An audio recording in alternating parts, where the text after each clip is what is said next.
Good morning, कैसे हैं आप सभी लोग। आज हम कवर करने जा रहे हैं चैप्टर 3 से एक बेहतरीन से रिलेशन को जो कई बार आपके टेस्ट में पेपर में पूछा जा चुका है, इवन बोर्ड के लिए भी अपने इंपॉर्टेंस को बना के रखता है।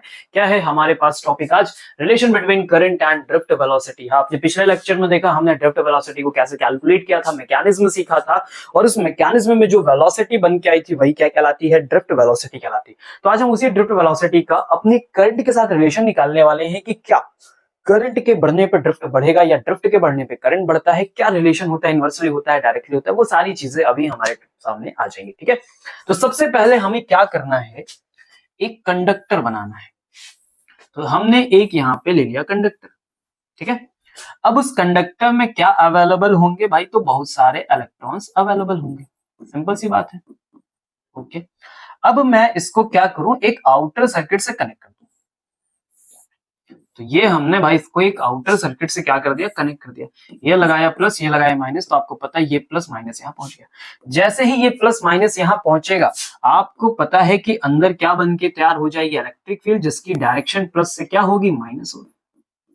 क्या बात इतनी सबको समझ में आई? सिंपल है। ओके, और अगर सर ऐसा हुआ तो ये जो फील्ड की डायरेक्शन होती है, इसके जस्ट अपोजिट डायरेक्शन पे इलेक्ट्रॉन पे फोर्स लगेगा और ये सारे इलेक्ट्रॉन्स इस डायरेक्शन में मोशन करना स्टार्ट कर देंगे। क्या बात समझ में आ गई? ओके सर, अब जरा देखो इन इलेक्ट्रॉन्स को कितना चल के जाना है। तो ये इस पॉइंट से शुरू करते हैं और इस पॉइंट तक उस कंडक्टर के अंदर मोशन करेंगे, यानी मूव करेंगे। तो अगर मैं यहां से कहूं तो इन्हें टोटल लेंथ कितनी कवर करनी होती है? एल कवर करनी। सर यहां तक भी बात समझ में आ गई? Okay, clear. ठीक है, अब जरा समझना, जब मैं इस रिलेशन को तुम्हें बताने जाऊंगा तो उससे पहले मैं तुम्हें क्लैरिटी दे देता हूं कि इसे याद कैसे करना है।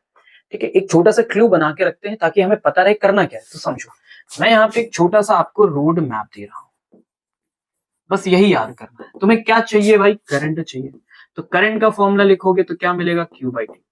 Simple, I is equal to Q by T. क्या करो, Q ढूंढ के लाओ, किस कंडक्टर के अंदर टोटल कितना चार्ज है वो पता कर लो, और ये चार्जेस एक पॉइंट से दूसरे पॉइंट तक जाने में कितना टाइम लेते हैं ये पता कर लो, उसको लाके इस फॉर्मूला रखो और तुम्हारा काम फिनिश हो जाएगा सर, परफेक्ट तरीके से फिनिश हो जाएगा। आई बात समझ में? शुरू करते हैं। चलो मैं आपको ये करके दिखाता हूँ कैसे हम सॉल्यूशन करने वाले हैं, ध्यान से देखिएगा। ठीक है, मैं ले लेता हूँ जरा इस कलर को और शुरू करता हूँ आपकी कहानी को। सबसे पहले मैं क्या करूंगा, let the number of electrons per unit volume small है। मैंने मान लिया कि जो मेरा n है वो पर यूनिट वॉल्यूम का नंबर, यानी टोटल नंबर को अगर मैं उस वॉल्यूम से डिवाइड कर देता हूं तो क्या निकल के आएंगी? इलेक्ट्रॉन डेंसिटी निकल के आएगी। मैंने वो लेट कर दिया। ठीक है, अब मैं क्या लिखने वाला हूं जरा वो समझिएगा। Total number of electrons in conductor of L length. ठीक है, अगर मैं एस एल लेंथ में कैलकुलेट करके देखूं, चेक करके देखूं कितना अमाउंट ऑफ कंडक्टर है, तो मैं कैसे करूंगा, उस लेंथ में देखूंगा कि कितने नंबर्स आएंगे। तो ये किस बात पे डिपेंड कर जाएगा? पूरी लेंथ का मतलब क्या हो गया? पूरा वॉल्यूम आ गया। और मैंने कहा एक यूनिट वॉल्यूम में तुम्हारे पास स्मॉल एन नंबर्स है, तो एल लेंथ में तो पूरी वॉल्यूम आ गई, यानी टोटल नंबर्स तुम्हें क्या मिलेंगे? तो n इज इक्वल टू मिलेगा n into V, that is the volume. Okay, अब मैं आगे बात करता हूं। तो वॉल्यूम का टर्म अगर मैं यहां ओपन करने की कोशिश करूं तो वॉल्यूम मुझे किस टर्म में मिलेगा? दिस इज द लेंथ, और मैं लेट कर लेता हूं इसके लिए cross section area A. Volume बनता है 3 डायमेंशन से, लेंथ, ब्रेड्थ और हाइट। तो अगर मैं यहाँ पे एरिया लिखता हूं तो एरिया अपने साथ कैरी करेगा 2 डायमेंशन को, तीसरी डायमेंशन का बिहेव कौन करने वाला? लेंथ। तो रिजल्ट आ गया n इंटू ए इंटू एल। क्या बात सबको समझ में आ गई? यहां तक सबको क्लैरिटी है? ओके, आगे बढ़ते हैं। तो देखो मेरे पास नेट रिजल्ट n का आ गया है, टोटल नंबर ऑफ इलेक्ट्रॉन्स यहाँ पे मुझे मिल चुके हैं। ठीक है, अब मुझे क्या करना है? चार्ज चाहिए। हमने पहले से बात की थी कि रोड मैप में मुझे क्लैरिटी के साथ क्या चाहिए? चार्ज चाहिए। टोटल नंबर्स मेरे सामने लिखे हुए हैं, अब मुझे चार्ज बनाना है। तो मैं लिखूंगा चार्ज कितना सर? कौन सा चार्ज? Net charge. कहां पे? Inside the conductor. तो क्या होना चाहिए? Q is equal to total number of charge multiply the E। E is the initial charge. ठीक है, एक इलेक्ट्रॉन का चार्ज। ओके, तो टोटल नंबर्स हमने कितने निकाले हैं? तो हमने लिखा है यहाँ पे NaL, और इसे मल्टीप्लाई हम किसके कर रहे हैं? E से। तो टोटल चार्ज आ गया भाई NeAl। यहां तक कहानी समझ में आ गई? यानी हमने Q फाइंड आउट कर लिया। पहला टारगेट हमारा कंप्लीट। अब सेकंड टारगेट हमारा क्या है? सेकंड टारगेट है हमारा टाइम। चले देखते हैं कि हम टाइम को कैसे फाइंड आउट करेंगे। तो ध्यान से देखो, ये मेरे पास कंडक्टर है, कंडक्टर में जो इलेक्ट्रॉन्स है वो एक एंड से मूव करना स्टार्ट करेंगे और दूसरे एंड तक पहुंचेंगे। ठीक है, कितनी डिस्टेंस इनको कवर करनी है, L length of the distance इन्हें कवर करनी है। अब बात आती है कि ये किस वेलोसिटी से इसे कवर करेंगे। तो हमने पिछली क्लास में, पिछले लेक्चर में सीखा था कि जो वेलोसिटी इलेक्ट्रॉन गेन करते हैं due to the electric field is known as the drift velocity, is known as the drift velocity। तो अगर इस L लेंथ को कवर करना है तो ऐसी कंडीशन में वो किस स्पीड से मूव कर रहे होंगे, किस वेलोसिटी से मूव कर रहे होंगे, ड्रिफ्ट वेलोसिटी से मूव कर रहे होंगे। क्या बात इतनी सबको समझ में आ गई? क्लियर है? अब आ जाओ जल्दी से टाइम को कैलकुलेट करते हैं। तो टाइम के लिए मेरे पास जो फॉर्मूला होगा वो क्या होना चाहिए, डिस्टेंस अपॉन वेलोसिटी।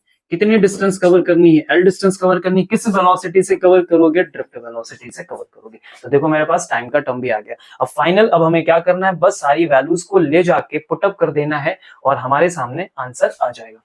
तो लिखे करंट, तो आई इज इक्वल टू क्या होगा, क्यू बाई टी। क्यू की वैल्यू हमने क्या निकाली है, N E A L, divided by time क्या निकाला है, एल बाई वी डी। और यहाँ पे ध्यान से देखोगे तो लेंथ से लेंथ कैंसिल आउट होते हुए मिलेगा, और अगर मैं इसे लिखूंगा तो मुझे मिलेगा N E A V D. यानी फाइनली अगर मैं इस टर्म को यहाँ पे थोड़ा हाईलाइट करके लिखता हूं तो आई इज इक्वल टू मुझे मिल रहा है N E A V D. This is the relation of current with drift velocity. Get it? क्या सबको बात समझ में आ गई? तो यहां तक हमारा रिलेशन आ गया है, यही हमें प्रूफ करके देना था, यही हमें डिराइव करके देना था। I is equal to N E A V D, V D is the drift velocity and I is the current. ठीक है, अगर मैं यहीं से एक स्टेप आपको और आगे बढ़ा दूं, ठीक है, कभी कभी ये क्वेश्चन भी हमसे अराइज कर लिया जाता है, यहाँ पे करंट की जगह वो हमसे एक टर्म पूछते हैं जिसे हम बोलते हैं इलेक्ट्रॉन डेंसिटी के टर्म में, that is a current density. कैसे बनती है, तो देखो अगर मैं ए का टर्म इस तरफ लेके आ जाऊं तो ये बनेगा आई बाई ए, और यहाँ पे लिखा होगा एन ई वी डी। और आई बाई ए बहुत अच्छे से आप जानते हो, जिसे हम डिनोट करते हैं जैसे this is the current density. तो कभी कभी से करंट डेंसिटी और ड्रिफ्ट का भी रिलेशन पूछ लिया जाता है। क्या बात समझ में आ गई? तो बस एक स्टेप हमें आगे ऐड होना है, ए से डिवाइड करना है, जो कि जे आएगा, and J is equal to N E V D. Get it? तो this is the relation what we got, current density के साथ ड्रिफ्ट वेलोसिटी के टर्म, और साथ में हमने कवर कर लिया डेंसिटी का टर्म किसके साथ, ड्रिफ्ट के साथ। Get it? मिलते हैं नेक्स्ट वीडियो में।